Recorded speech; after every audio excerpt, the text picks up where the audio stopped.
All right, so today I'm out here cleaning up this meter, preparing it to get ready to put in our new main lines, going from this meter box out about 600 or 700 feet. As you can see right now, it's just a muddy mess. It hasn't rained in a while and it still has water in there. It's all muddy, needs to be lifted up, needs a new lid, needs a bigger box. Start working on that now. I think this is enough for today. I'm gonna get out of here before it starts getting dark, but I don't know, maybe 150 feet. That's what I've backhoed so far. 3-foot line all the way to the meter, and I still got a little ways to go.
All right, so this is what I'm dealing with now.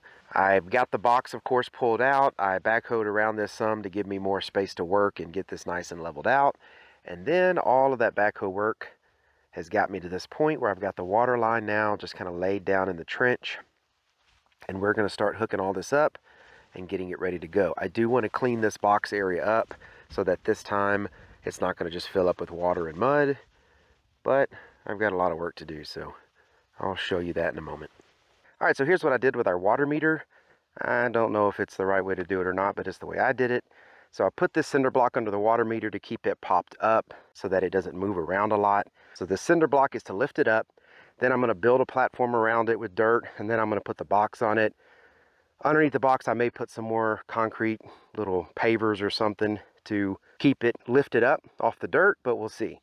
Then down here where I put the connection, we have a 3/4 inch water meter. So I threaded on a 3/4 inch to 1 1/4 bushing. Then I did a 1 1/4 bushing to 1 1/2. And then that was a 1 1/2 to 2 inch. And the reason I did that is because those bushings are pretty thin and it's one of the places that they tend to crack. So by piling on smaller bushings on top of each other, it's now pretty much a solid piece of plastic all the way down, from 2 inch all the way down to 3/4 inch.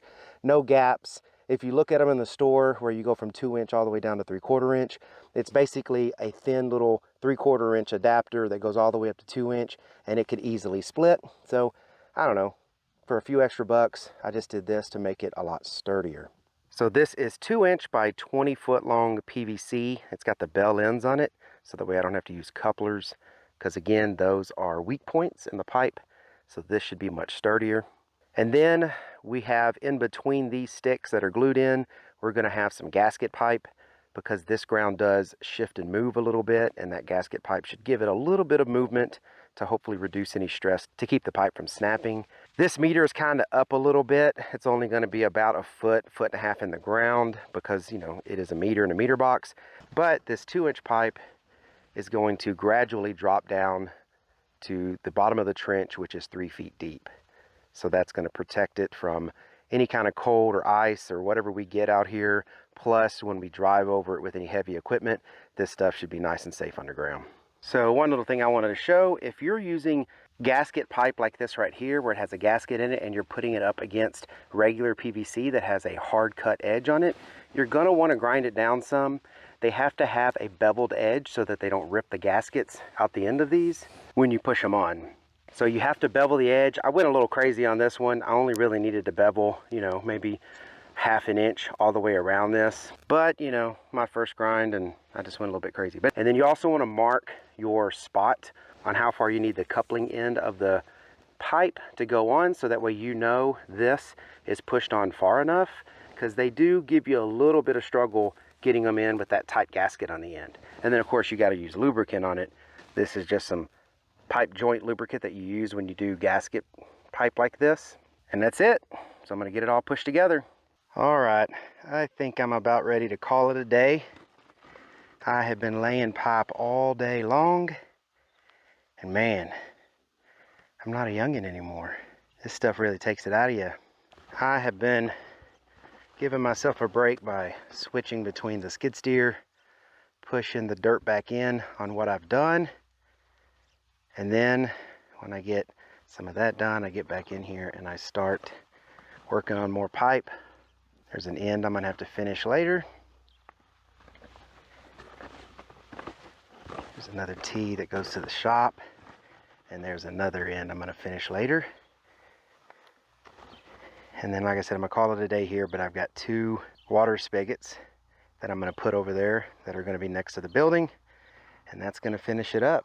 All right, I hope you liked watching the video, and I will pick up in the next one where I left off.